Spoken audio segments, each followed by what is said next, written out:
안녕하세요. 독일어 신문을 읽어준 남자 독신남입니다. 유럽 사람들은 중국 자동차와 배터리 기술을 어떻게 평가하고 있을까요? 물론 유럽에 여행 와 보신 분들은 아시겠지만 유럽 어느 곳을 가도 도시의 거리에서 중국차를 볼 수는 없습니다. 그래서 유럽에 사시는 분들은 중국의 기술력이 높아졌다고는 하나 이들의 기술력이 우리의 실생활을 변화시킬 만큼은 아니라고 생각하고 있죠. 그러나 독일 자동차 업계의 분위기나 독일 언론들의 평가는 다릅니다. 중국의 성장은 무섭고 곧 중국의 저력이 나타날 것이라고 비평하고 있습니다. 독일 유력 주간지 슈테어는 자동차 및 기술혁신 컨설팅 회사로 유명한 알트란을 찾아 기술혁신 다이렉터를 맡고 있는 페터 핀들과의 인터뷰를 통해 중국의 자동차 산업 및 배터리 산업의 기술력을 조명했었습니다. 알트란 컨설팅은 프랑스의 컨설팅 회사로 파리에 소재하고 있는 다국적 기업 캠제미니 그룹의 자회사입니다. 캠제미니는 IT 및 산업 관련 컨설팅 전문 기업으로 50개국 27만 명 이상의 직원이 일하는 세계적인 그룹이며 12만 명이 인도에서 일을 하고 있습니다. 즉, 이번 영상은 독일 언론이 프랑스 기업의 분석을 통해 중국을 평가했다는 점을 말씀드립니다. 슈테한지는 2021년 3월 31일 중국에서는 이미 100만 킬로미터의 배터리가 현실이다라는 제목의 기사를 썼던 적이 있었습니다. 기사는 일반적으로 유럽에서는 중국 자동차 산업에 대해 그리 의미있게 보지 않고 있다고 설명을 하고 있습니다. 그리고 소셜미디어에서도 중국의 자동차 산업이 자동차에 대한 취향을 떨어뜨릴 만큼 그리 매력적으로 보이지 않는다고 말합니다. 그러나 이에 대해 인터뷰에 응한 페터 핀들은 중국 자동차 산업의 개발 속도는 아주 빠르고 많은 경우 저평가받고 있다고 설명을 하고 있습니다. 즉, 중국의 자동차 산업 기술력은 일반인들이 내수 시장용으로만 판단하고 있지만 생각하는 것보다 훨씬 능력이 있다는 것이 그의 설명입니다. 15년 전 중국의 경쟁자들이 유럽으로 왔을 때는 비웃음의 대상이었다고 설명을 하고 있습니다. 자동차 테스트, 즉 크래시 테스트에 나오는 결과는 대참사로 표현이 되었고 그 참혹한 기사들이 일면 기사에 등장했었다고 과거 중국 자동차에 대한 평가를 소개하고 있습니다. 그러나 이런 이미지는 이제 많이 변했다고 페터 핀터 씨는 밝히고 있습니다. 그리고 이에 대한 근거로 그는 새로운 자동차 세대에 속하는 BYD사의 모델 한을 예로 들고 있습니다. 엑스테리어 외관은 모던하고 간소화되었고 내부 공간은 서양인들의 입맛에도 맞게 설계가 되었다고 밝히고 있습니다. 또한 기술적으로도 BYD의 자동차 한은 전기 자동차 리무진으로서 아주 흥미롭다고 자동차에 대해 평가하고 있습니다. 그리고 그는 무엇보다 이 자동차는 리튬 인산철 배터리를 사용한다고 말합니다. 이 포인트는 서양의 산업에 시사하는 점이 크다고 밝히고 있습니다. 그 이유는 배터리와 이에 들어가는 부품 대부분이 메이드 인 차이나이기 때문이라고 그 사실을 밝히고 있습니다. 신문은 중국은 이제 세계의 공장에서 시장을 선도하는 기술 패권 국가로 변모하고 있고 그리고 이 나라는 이제 배터리 기술까지 선보이고 있다고 전합니다. 이는 중국의 장기간에 걸친 산업 전략이 이제 열매가 맺는 시기로 특히 메이드 인 차이나 2025 전략을 통해 중국은 핵심 기술과 미래에 있어 중요한 산업을 두고 개념을 정리해 왔으며 오랫동안 페달을 밟아왔다고 밝히고 있습니다. 그리고 그런 결과로 바로 BYD나 KTL 같은 기업들이 나왔다고 말합니다. 무엇보다 중국은 OEM을 통해 서양 산업의 가치 사슬에 있어 중요한 자리를 차지해 오고 있다고 말하고 있습니다. 그리고 중국의 대표적인 산업 성장 중 하나가 바로 100만 킬로미터 배터리라고 말을 합니다. 그는 중국의 인산철 배터리는 2500번의 충전 서클 후에도 그 저장 캐퍼의 90%를 보이고 있고 이는 미래가 아니라 현재도 그런 퍼포먼스를 보여줄 수 있다고 밝힙니다. 물론 인산철 배터리는 에너지 밀도가 낮고 같은 주행거리에도 더 큰 부피를 차지하고 있다고 신문은 말합니다. 그러나 이에 반해 장점도 있다고 설명을 하고 있습니다. 운영 안정성 그리고 배터리 수명에 대해 이점이 있다고 설명을 합니다. 중국의 인산철 배터리에 대한 호평은 이미 테슬라를 통해 인정받았다고 그는 말을 하고 있는데요.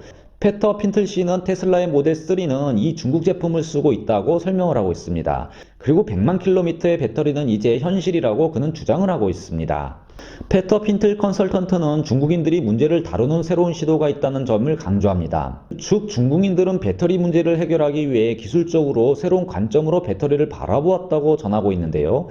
보통 배터리는 셀을 모듈 단위로 만들지만 중국인들은 전기 자동차 배터리를 새롭게 구성했다고 밝히고 있습니다.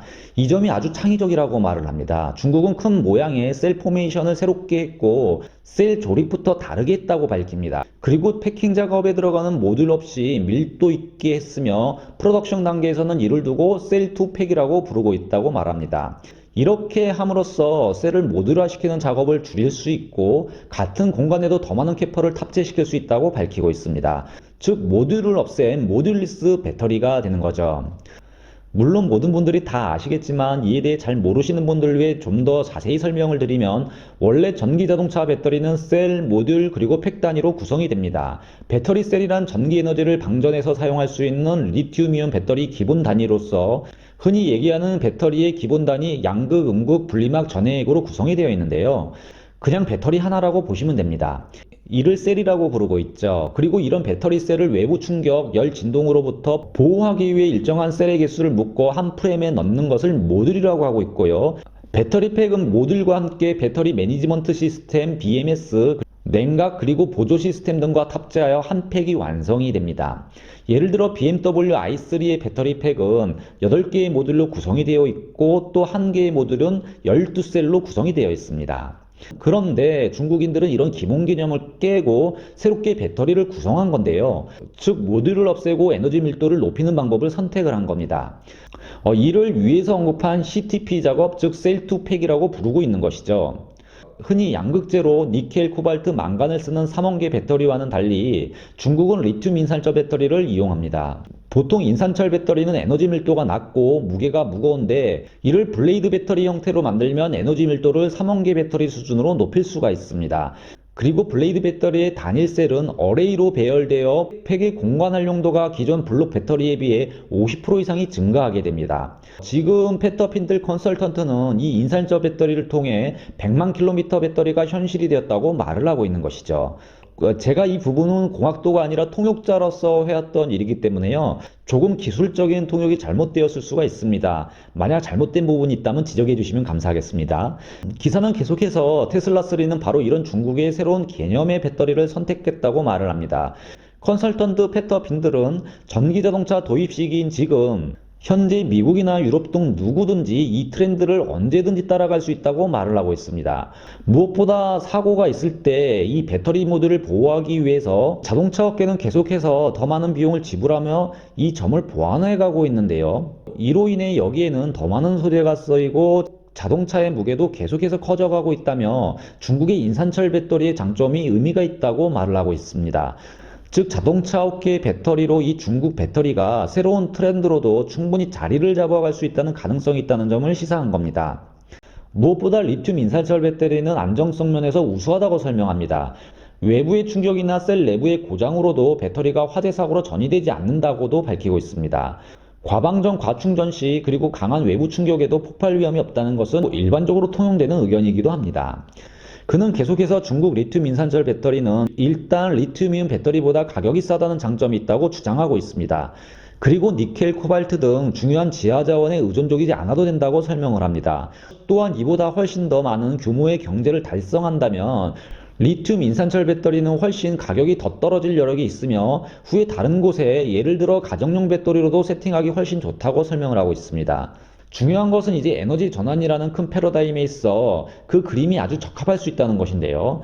대체 에너지로 전환하기 위해서는 지금보다 거대한 에너지 스토리지 시스템을 필요로 하고 이에 적합한 것은 리튬이온보다 중국식 인산철 배터리라는 주장을 하고 있습니다. 테슬라가 처음 만든 자동차를 본다면 10년 전 탑재된 배터리가 있고 이 배터리는 당시 생각했던 것보다 그 상태가 훨씬 양호하다고 설명을 하고 있습니다. 그리고 많은 테슬라 자동차들이 이미 25만 킬로미터를 주행했고 그럼에도 주행거리 능력은 10% 정도 감소했다고 밝히고 있습니다. 즉 400km 주행거리 능력의 자동차를 10년 사용했다면 현재 360km의 주행거리가 나오는 자동차가 되었다는 설명입니다. 배터리 성능은 생각보다 그리 나쁘지 않다는 것이죠. 그리고 셀 화학을 통해 이런 기술의 발전은 더더욱 좋아지고 있다고 설명을 하고 있습니다. 즉 이 말은 배터리의 수명이 자동차 수명보다 길 것이라는 말이고 결국 배터리의 재사용, 특히 모빌리티가 아닌 에너지 저장 시스템의 일환으로 쓰이는 것은 이제 당연히 다가올 미래시장이라고 신문은 밝히고 있습니다. 즉 언젠가는 집집마다 태양광 셀과 에너지 스토리지를 세팅하게 되고 그리고 이는 무탄소 사회를 이루는 중요한 요소가 될 것이라고 밝히고 있습니다. 이런 미래의 시장까지 고려를 해보면 지금 중국의 인산철 배터리가 자원과 가격, 수명 면에서 충분히 트렌드가 될 수 있는 가능성을 보여준다고 설명을 하고 있는 겁니다. 물론 이렇게 기술적으로 중국 자동차와 배터리가 발전한다 해도 그렇다고 중국의 자동차가 유럽의 거리에 차고 넘칠 것 같지는 않다고 그는 평가를 하고 있습니다. 왜냐하면 유럽의 자동차 시장은 아주 작게 세부적으로 나누어져 있고 새로운 시장 진입자들에게는 마진 구조가 특히나 낮고 높은 비용을 발생시키는 구조라고 설명을 합니다. 무엇보다 유럽 자동차 시장은 이제 더 이상 성장하는 시장이 아닌 점도 시장 진입자들에게는 부담이라고 밝히고 있습니다. 그러나 중국 업체들은 유럽의 완성차 업체들과 연합 형태를 이루거나 자본시장을 통한 유럽의 자동차 시장에서의 영향력을 확대해 갈 수 있다고 말합니다. 그리고 중국의 기술 패권에 대한 영향력은 날로 커져갈 것이라는 점도 설명하고 있습니다. 특히 중국의 기술 패권은 정치적으로 지원받고 있고 모빌리티 사업에 중국은 큰 관심을 보이고 있다고 밝히고 있습니다.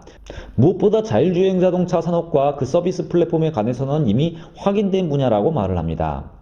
그리고 이 분야에 지금 중국 업체들끼리 합종연행이 이루어지고 있다는 점도 거론하고 있습니다. 바이두와 지리 그리고 알리바바와 SAIC 또는 디디추신과 BYD가 연합군을 형성하고 있다고 말합니다. 이 중국의 기술 플레이어들의 연합체는 아마존, 애플에 대한 대답으로 보인다고 주장을 하고 있습니다. 그래서 프로젝트명도 바이두스 아폴로, 알리바바 아우토 X로 명하며 자율주행차 사업을 이끌고 있다고 밝힙니다. 그리고 바로 이 점이 외국 기업들에게 위험이 되는 이유라고 밝히고 있습니다. 쭉 위협이 되는 것은 중국은 지금 국가의 첨단 기술 생태계를 스스로 만들어가고 있다는 점입니다. 그리고 이에 따라 미래 산업에 관련해서 중국에서는 이제 외국 기업들은 외부에 머물게 되고 있는 구조가 생겨나고 있다고 그는 주장을 하고 있습니다. 이는 BYD사의 한이라는 새로운 전기자동차 시리즈를 보더라도 그대로 나오고 있다고 말합니다. 이제 중국은 자신들이 만들어온 생태계에서 스스로 발전되고 업그레이드된 산업 제품을 만들 수 있는 환경까지 도달했다는 것이 신문의 주장입니다. 물론 자동차용 반도체까지 아직 작업 조달할 수는 없습니다만 이미 배터리 산업 같은 분야는 독창적인 기술과 안목으로 문제를 해결하고 있다는 점에 컨설턴트 펜터빈들은 주목을 하고 있습니다. 그는 중국이 모든 기술에 자립할 수 있는 생태계가 거의 완성된 것으로 보는 듯합니다. 이는 다른 말로 언젠가는 외국 기업들이 중국으로 수출을 하지 못하게 되는 중국만의 생태계가 지금 형성되고 있다는 주장이기도 합니다. 이런 점에서 독자적인 생태계를 가지는 중국의 시장은 서방 진영의 기업들에게는 아주 큰 리스크가 될 것이라고 강조를 하고 있습니다. 페터 핀틀이 중국의 배터리 기술에 대해서 이렇게 칭찬을 한 것은 그들의 기술이 과소평가되고 있다는 것을 강조하기 위함입니다. 우리가 생각하는 것 이상 그들의 기술은 좋다는 얘기죠. 즉 중국의 기술력은 자동차 산업만 보더라도 저평가받고 있고 이에 따라 우리가 놓치고 있는 것은 중국에서 만들어지고 있는 그들만의 뛰어난 생태계라는 점입니다. 그들은 자동차 같은 상품을 시장 구조적인 이유로 유럽에 손해를 봐가며 적극적으로 팔지는 않겠지만 이미 유럽의 전기차 시장의 가치 사슬에는 관여해 오면서 영향력을 확대해 가고 있습니다. 그러나 이에 반해 중국은 그들의 독립적인 산업 생태계를 만들어 외국의 기업들이 중국에서 사업하기 어려운 구조로 가고 있다는 점도 강조하고 있습니다. 중국의 전략은 이렇게 아주 세심하고 기술력은 뛰어나다는 것이 그의 설명입니다. 지금까지 독일어 신문의 관점으로 세상의 모든 이야기를 전하는 독일어 신문을 읽어준 남자 독신남이었습니다.